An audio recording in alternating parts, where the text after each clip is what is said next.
पूरे देश भर में कई जगह पर मंदिरों में ड्रेस कोड लागू करने की बात की गई है, कई जगह पर हो भी गया है। दो हिस्से हैं मेरे सवाल के। पहला हिस्सा यह है कि इस ड्रेस कोड को लागू होने पर बापू क्या सोचते हैं? गणवेश का कुछ महत्व तो है, लेकिन धर्म गणवेश में नहीं समझा, गुणवेश जिसका हो। धर्म का स्वभाव गुणवेश है, गणवेश नहीं। लेकिन देखो ना, कहीं कहीं मंदिरों में कि कोई जा सकता है, कोई नहीं जा सकता। कहीं आप साउथ में जाओ तो सिलाई वाले कपड़े आप नहीं पहन सकते हैं। तो ये बात उठ रही है, उसके बारे में मैं कुछ ज़्यादा जानकारी प्राप्त नहीं की, इसीलिए कुछ कहना। केदारनाथ में खास तौर पर वीडियोग्राफी पर पाबंदी लगाई गई, ये मेरा दूसरा हिस्सा है। क्या आपको लगता है कि इस तरह की पाबंदी जो बहुत दूर दराज से सफर करके श्रद्धालु जाते हैं सही है, या फिर एक मर्यादा श्रद्धालुओं को भी बरतनी चाहिए उस पावन पतित स्थान पर पहुंचकर? हाँ, श्रद्धालुओं को एक कुछ मर्यादा निभानी चाहिए और सामने से हठात बलात् कोई अनुशासन नहीं लगाना चाहिए। बापू, एक सवाल बार बार मन में आ रहा है और ये अभी आपसे जो सुना उसके बाद आ रहा है कि राजनीति में हमेशा धर्म से दिशा निर्देश लिए जाते हैं। क्या आपको नहीं लगता है कि अब राजनीति में धर्म का इस्तेमाल होने लग गया है, और इससे क्या मतलब बचेंगे कैसे, या क्या ये चलता रहेगा, अंतहीन है ये? हमारी जो मूल धारा है वो ये है कि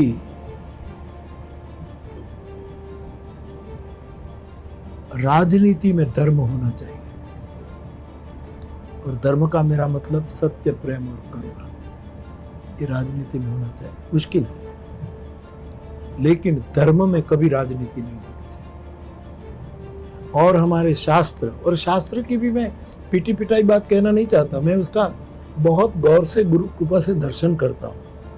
और हमें हमारे आचार्यों ने कहा है कि शास्त्रों का भी देश काल और पात्र के अनुसार संशोधन होना चाहिए।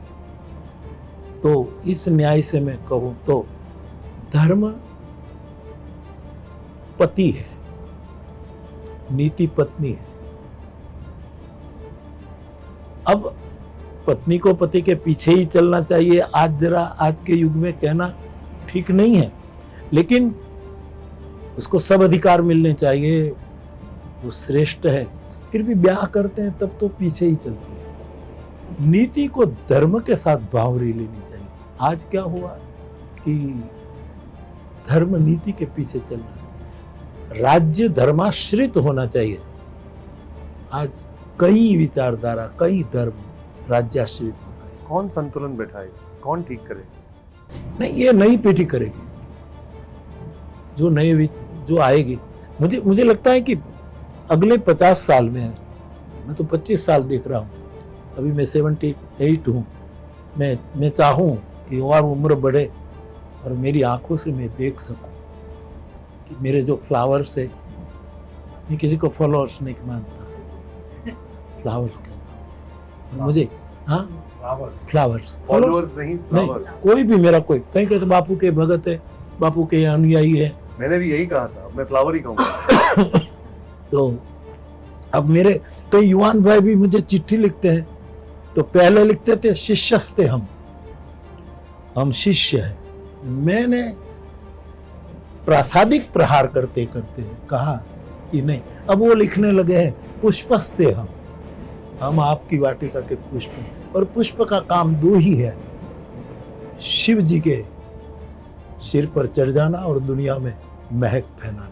बापू, एक सवाल आपसे ये है, आज़ाद भारत को आपने देखा है, आप 78 साल के आप बता रहे हैं, और देश को आज़ाद हुए 75 साल से ज़्यादा हो चुके हैं। पहले के भारत में और अब के भारत में आप क्या फ़र्क देख रहे हैं? नेहरू युग से मोदी युग तक, नेहरू युग से मोदी युग तक भारत तो भारत ही है, लेकिन 70 साल में कि 75 साल में जिस बात की लोगों को प्रतीक्षा थी, वो इतनी सालों में नहीं हुआ। वो अभी कुछ हो रहा है।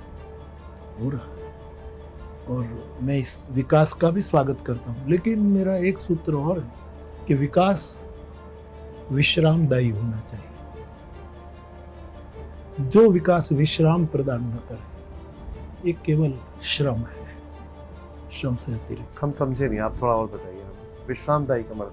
विश्राम मानी आदमी टेंशन से मुक्त होना चाहिए, आदमी रिलैक्स होना चाहिए। तो क्या ऐसा नहीं लगता आपको कि हमारी पीढ़ी अगली पीढ़ी के लिए वो विश्रामदायी भारत को तैयार कर रही है? वो करेगी, करेगी, करेगी। भारत का गंगा जल जिसने पिया है, भारत की मिट्टी से जो जुड़े हैं वो करेगा। ये बुद्ध का शब्द है धर्म चक्र। धर्म परिवर्तन कराने के लिए ये चक्र नहीं था, जो धर्म छिप गया था उसका पर्दा हटाने के लिए धर्म चक्र था। तो मुझे बहुत आशावादी हूँ नई पीढ़ी पर कि ये लोग। बापू, आपने हमसे बात करने के लिए इतना समय निकाला, अपनी इस यात्रा में समय निकाला, इसके लिए बहुत आभार। और आप जो हमें देके गए हैं वो बहुत बड़ा संदेश है, और मैं उम्मीद करता हूं कि लोगों तक ये संदेश पहुंचे। आपका बहुत आभार TV9 भारतवर्ष की तरफ से। मुझे भी बहुत खुशी हुई है। चेहरे तो देखता रहता हूँ टीवी पर कहीं कहीं आपका, लेकिन मुझे मिलकर सही में खुशी हुई है कि ये संवाद था और देश में संवाद होना चाहिए। मेरा प्रेम ये एक भारत की महानता का यज्ञ चल रहा है। मैं रामायण लेकर आहुति दे रहा हूँ। आप जिस पोस्ट पर है वहीं से आप बहनों, हम सबको इदम अग्नये न मम, मेरे लिए नहीं मेरे राष्ट्र के लिए हम आहुति दें, जो यज्ञ का हमारा सूत्र है। तो हृदय से कह रहा हूँ कि आपसे संवाद करके बड़ी प्रसन्नता हुई। और जब कोई पत्रकार परिषद या तो कोई मीडिया का जो होता है तो मुझे हमेशा ऐसा लगता है कि पीटी पिटाई बातें पूछे, जे मेरे सुनने वाला पर जवाब दे सकता है। आज कुछ नए विचार का संवाद हुआ, उसका मैं स्वागत करता हूँ। आपके लिए, आपके दर्शकों के लिए और सबके परिवार के लिए हनुमान जी के चरणों में मेरी बहुत बहुत प्रार्थना। सबको बल मिले, बुद्धि मिले और विद्या मिले। प्रणाम। जय सिया राम।